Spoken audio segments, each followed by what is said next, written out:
Hey, I am so glad that you're here. This is the follow through. This is so important.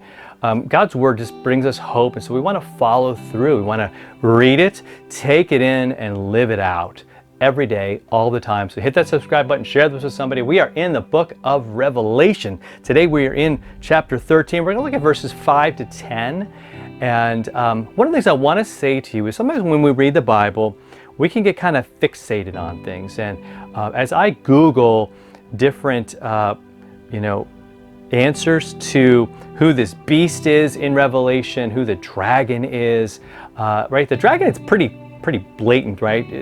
The word very often will just fill in the blanks for us. And so we know that the dragon is the devil, it's Satan, he's the accuser and all of that. And this beast, he's kind of a political beast.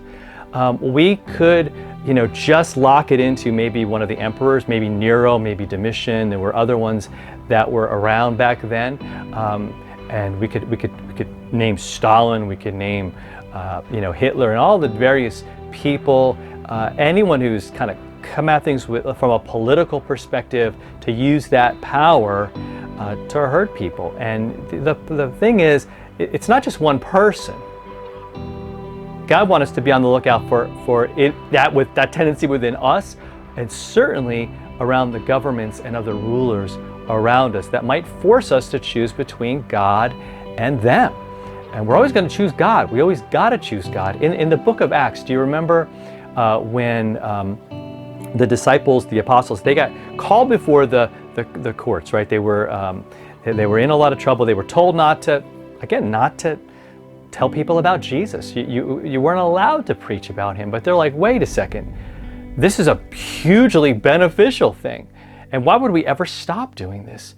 Yes, we will obey you as government, right? When you tell us, like for us today, for example, when we're told not to speed, we don't speed. When we're told to pay our taxes, we pay our taxes. When we're told to be, to support various things, we do, until they tell us to not worship God. That's where we have to draw the line. That's where the church, that's where God is always drawing the line. It's like, you should be a good citizen. But if being a good citizen means you're anti-God, if being a good citizen means you attack God and his people, then you don't do it. Look at what this beast does. It says he was given a mouth, uttering haughty, blasphemous words. Right? He talks trash. He mocks God, right? Blasphemous words. And he was allowed to exercise authority for 42 months, right? So for a decent amount of time. That's all you need to see in there. It opens its mouth to utter blasphemies against God, blaspheming his name and his dwelling, that is, those who dwell in heaven. He was allowed to make war on the saints and to conquer them. Authority was given it over every tribe and people and language and nation, right? So it's all there. All who dwell on the earth will worship it, whoever's name has not been written before the foundation of the world in the book of life of the Lamb who was slain. See, God's got us, our name's written. When Jesus bled and died, and when he gave us faith, right, from the very foundations of the world, before I could even mess it up, he claimed me to be his own. He claimed you. Just believe that, know that, trust that that's God's will for your life, that you know him, that you are loved by him, and that his victory over you is complete and total and awesome, and that all these various things, is this mocking of God, right? We see it today in our world. And God says, stand strong. Don't give in. Your name is written. It's that sure. It's that certain. A couple chapters ago, we saw that people's had the seal of him who died on them. What an awesome, awesome thing. God has marked you. He said, you're mine for eternity. Come what may. There's nothing that's going to change that.